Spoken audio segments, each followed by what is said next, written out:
계속 이어지는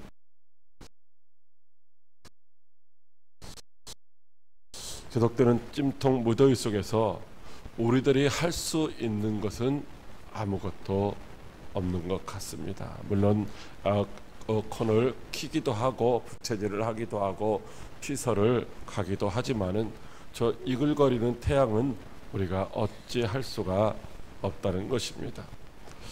미국, 캐나다, 스웨덴 등 북미와 유럽에서는 폭염으로 이미 수백 명이 숨졌습니다. 폭염을 대비하지 아니하면 2050년에는 영국에서만 한 해에 7,000명씩 이제 죽을 것이라고 하는 경고가 나왔습니다. 일기예보 경력 40년인 기상정보관이 태풍을 기다려보기는 난생 처음이라고 그렇게 말하는 소리를 들었습니다. 사람의 힘과 능력으로는 이 찌는 듯한 폭염을 도무지 막을 수 없다는 것이죠. 과학이 아무리 발달하고 우주를 정복한다 할지라도 사람이 여전히 할 수 없는 일들이 있다는 것입니다. 인간의 수고나 노력으로는 제어하지 못할 일들이 우리 주변에 보면 너무 많이 있는 것 같습니다. 지금부터 2850년 전 요엘 선지자가 살던 남유다에도 이와 흡사한 일이 있었습니다. 바로 메뚜기 떼의 재앙으로 말미암아 밭의 소산이 다 없어졌고 모든 나무의 열매도 다 끊어져 버렸습니다. 백성들은 먹을 양식이 끊어졌고 하나님 앞에 제사 드릴 제물도 끊어졌던 것입니다. 그것은 그들의 반복된 죄악으로 인한 하나님의 심판 결과였습니다. 하나님이 내리신 재앙 앞에서 백성들은 속수무책일 수밖에 없었습니다. 그럼에도 불구하고 백성들은 그 하나님의 경고를 깨닫지 못하고 하나님께로 돌아오지를 않았습니다. 어쩌면 그 모습이 오늘날 저와 여러분들의 모습 아닌지 한번 생각해 볼 필요가 있다는 것입니다. 유일한 해결책은 하나님께로 돌아와서 회개하고 하나님 앞에 부르짖어 기도하는 것입니다. 그래서 요엘 선지자는 제사장들에게 회개하고 금식하며 성전에 모여서 하나님 앞에 부르짖어 간구하라고 그렇게 권면하고 있습니다. 그러다가 요엘 선지자는 메뚜기 떼의 그 재앙이 마지막 여호와의 날에 임할 심판 재앙의 전조임을 깨닫고 절규하고 있는 모습이 바로 오늘 본문의 말씀입니다. 메뚜기 떼의 재앙과는 비교할 수 없는 더 큰 재앙이 임박한 시대를 살고 있으면서도 깨닫지 못하는 백성들에게 다시 한번 경고하면서 어떻게 해야 할 것인지를 가르쳐 주시는 말씀입니다. 인간의 수고나 노력이나 과학의 힘으로도 감당할 수 없는 문제 앞에서 그러면 믿음의 성도들은 과연 어떻게 해야 하는지를 가르쳐 주시는 은혜의 말씀을 오늘도 우리에게 들려주시고 있는 것입니다. 첫째로 여호와의 날이 슬픈 날이 되지 않게 하라고 하십니다. 15절 말씀입니다. 슬프다 그날이요 여호와의 날이 가까웠으니 곧 멸망같이 전능자에게서로부터 이르리로다. 아멘. 하나님이 요엘 선지자를 통하여 여호와의 날이 임박했다라고 말씀하시고 있습니다. 그렇다면 그 임박한 여호와의 날은 도대체 무슨 날일까요? 일반적으로 이 여호와의 날은 하나님께서 악인들을 심판하시는 날입니다. 그러니까 악인들이 하나님의 심판을 받고 멸망하는 날이며 의인들은 고난 중에서 구원받고 해방되는 기쁘고 복된 날인 줄로 믿으시기 바랍니다. 구원의 역사가 성취되고 죄의 역사가 종결되고 새로운 역사가 시작되는 날입니다. 그러므로 여호와의 날이 악인들에게는 두렵고 무섭고 떨리는 날이지만 의인들에게는 해방의 기쁨과 즐거움으로 가득한 구원의 날인 줄로 믿으시기 바랍니다. 그래서 고난 중에도 믿음을 지키는 성도들이 그날을 기다리는 것입니다. 반모섬에서 유배되어 고난당하던 사도 요한도 주 예수여 어서 오시옵소서라고 그날을 소망했던 것입니다. 그런데 오늘 요엘 선지자는 그 여호와의 날이 임박했다고 말씀하며 슬프다고 말하고 있습니다. 여기 슬프다는 말은 마음속에서 있는 고통스러운 감정을 밖으로 토해내는 신음소리입니다. 여호와의 날이 의인들에게는 구원의 날이며 기쁘고 즐거운 날인데 왜 슬프다고 말하고 있는 것일까요? 그것은 메뚜기 떼의 재앙이 여호와의 날에 임박할 심판을 암시하는 징조였기 때문입니다. 지금 유다 백성들의 그 제약상은 임박한 여호와의 날에 심판을 자초하는 그런 행동이었기 때문입니다. 메뚜기 떼의 재앙을 통하여 자신들의 죄를 깨닫고 하나님께로 돌아와야 하는데도 불구하고 회개를 거부하며 악을 고집하는 그들의 마지막 날에 심판이 불을 보듯 뻔하기 때문인 것입니다.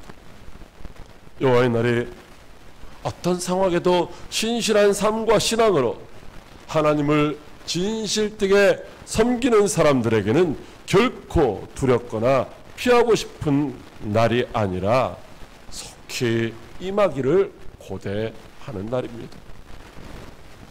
하지만 하나님을 떠나 악을 행하고 제약된 길을 고집하는 자들에게는 무섭고 혹독한 심판의 고통이 기다리는 날입니다.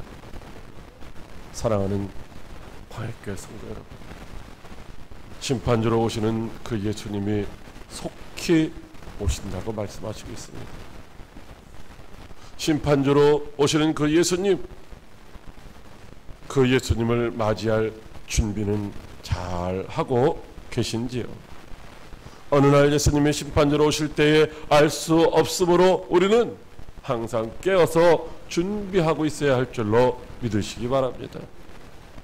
우리 인생의 주인이신 예수님의 심판주로 오셨을 때에 충성되고 지혜 있는 종이 되어서 주인이 맡겨주신 영혼을 구원하는 그 복음을 증거하는 일에 충성하고 있는 사람들을 보면은 바로 그런 종은 복 있는 종이라고 말씀하시고 있습니다. 그러나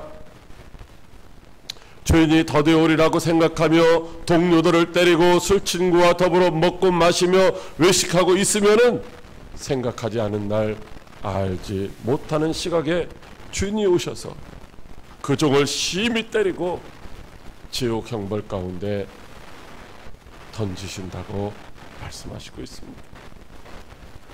그리하면 그는 거기서 영원히 슬피 울며 이를 갈게 될 것이라고 말씀하시고 있습니다.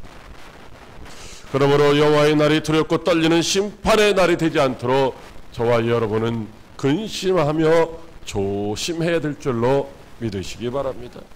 임박한 여호와의 날이 기쁘고 즐거운 구원의 날이 되도록 철저하게 준비하는 저와 여러분들이 다 되시기를 주님의 이름으로 축복합니다. 둘째로 하나님이 주시는 기쁨과 즐거움을 누리라고 하십니다. 16절 말씀입니다. 먹을 것이 우리 눈앞에 끊어지지 아니하였느냐? 기쁨과 즐거움이 우리 하나님의 성전에서 끊어지지 아니하였느냐? 아멘.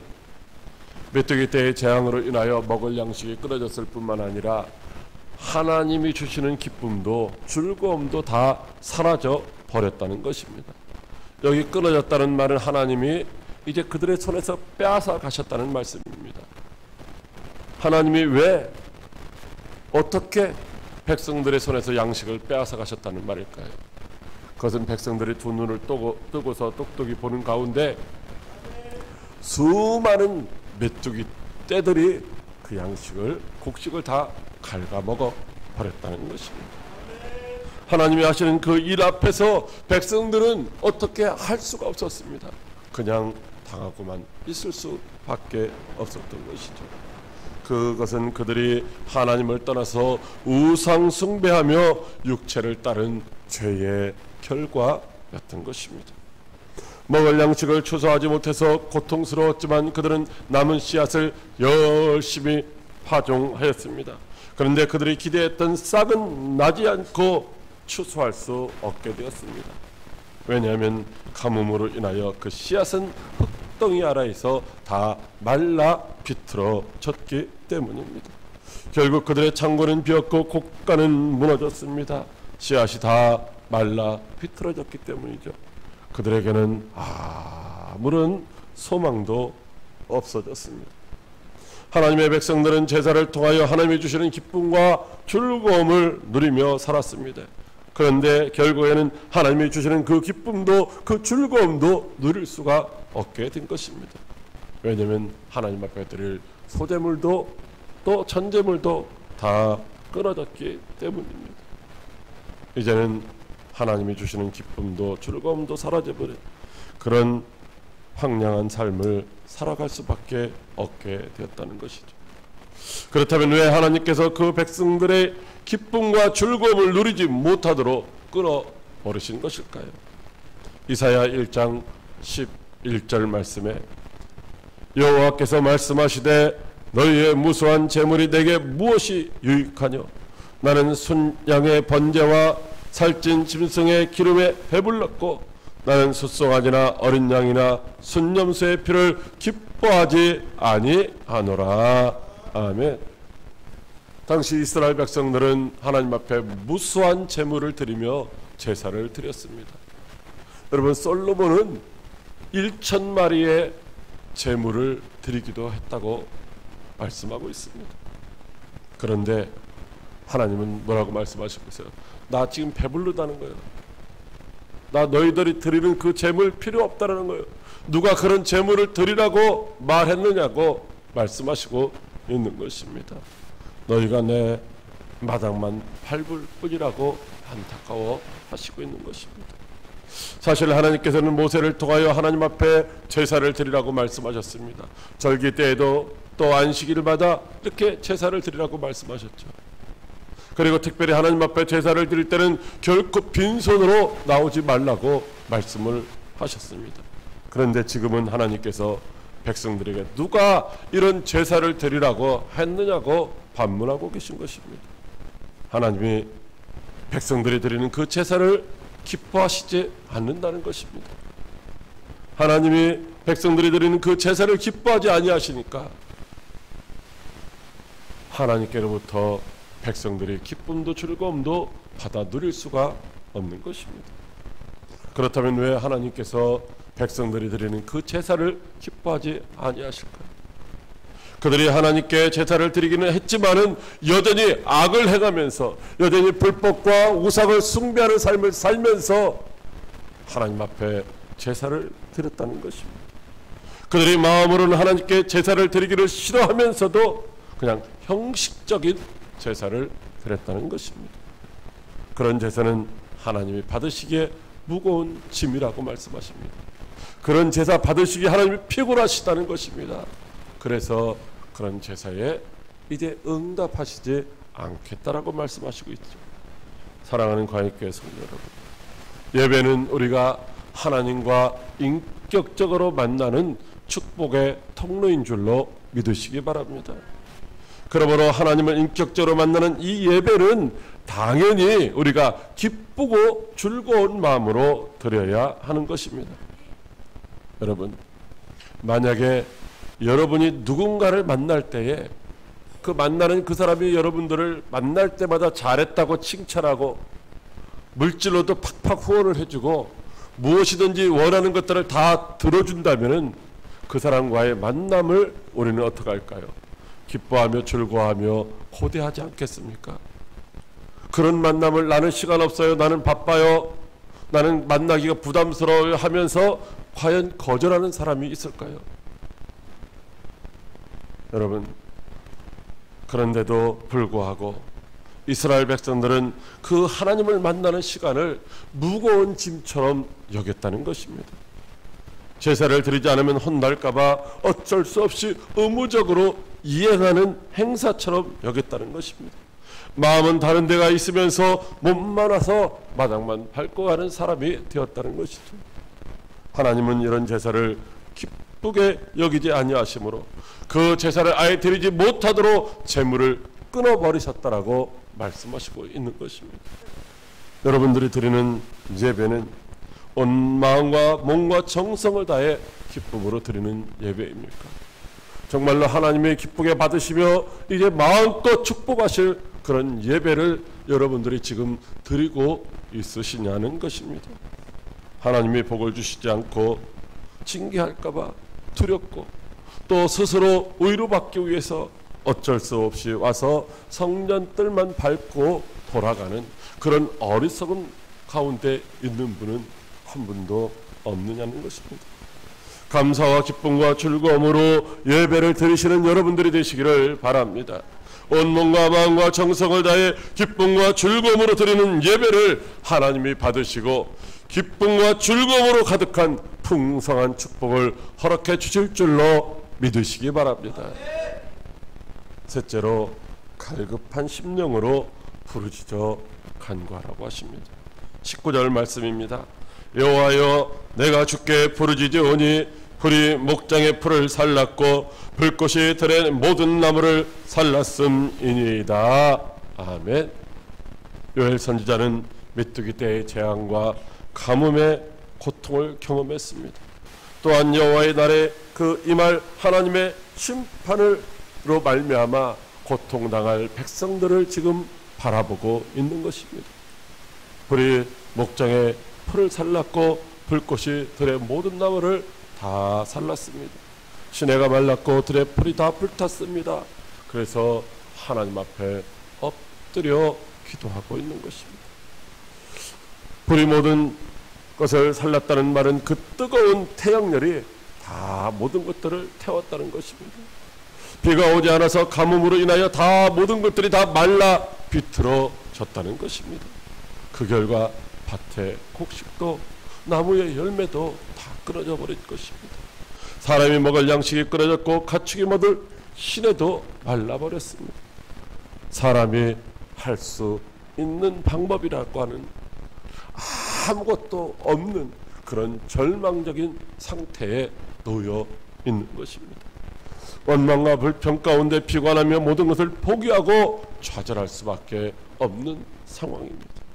그러나 요엘 선지자는 원망도 불평도 절망도 좌절도 하지를 않았습니다.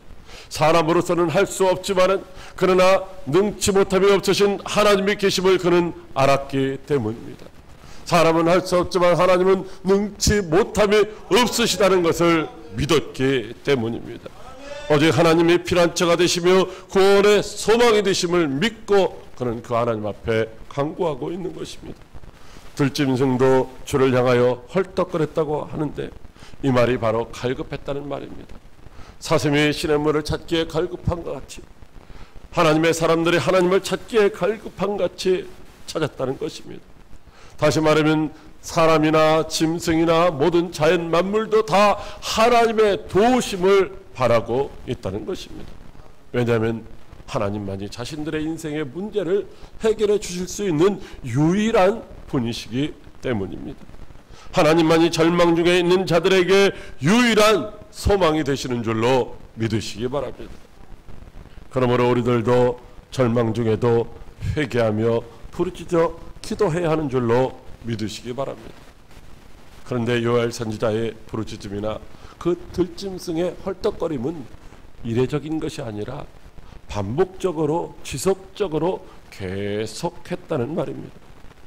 그러므로 고난 중에 있다 할지라도 결코 포기하지 말고 계속해서 믿음으로 간구하면 반드시 해결될 줄로 믿으시기 바랍니다. 하나님의 인자와 긍휼이 풍성하신 그 하나님의 은혜로 반드시 응답해 주실 줄로 믿으시기 바랍니다. 사랑하는 광역교회 성도 여러분, 지금 인생의 실패로 인하여 소망을 잃고 좌절 상태에 있는 분은 혹시 없으십니까? 스스로의 힘으로는 도무지 해결할 수 없는 문제 앞에서 절망하고 있는 분은 없으십니까? 지금 불순종에 제약된 길에서 환난이나 고난을 겪고 있는 분은 없으십니까? 어쩌면 지금 우리가 만난 이 문제들이 하나님께로 돌아오라는 경고인지 모릅니다. 여러분, 우리는 작년에 동성애를 반대하고 동성애 쪽으로 가는 개헌을 반대하는 그런 시위를 많이 하고 집회도 많이 했습니다.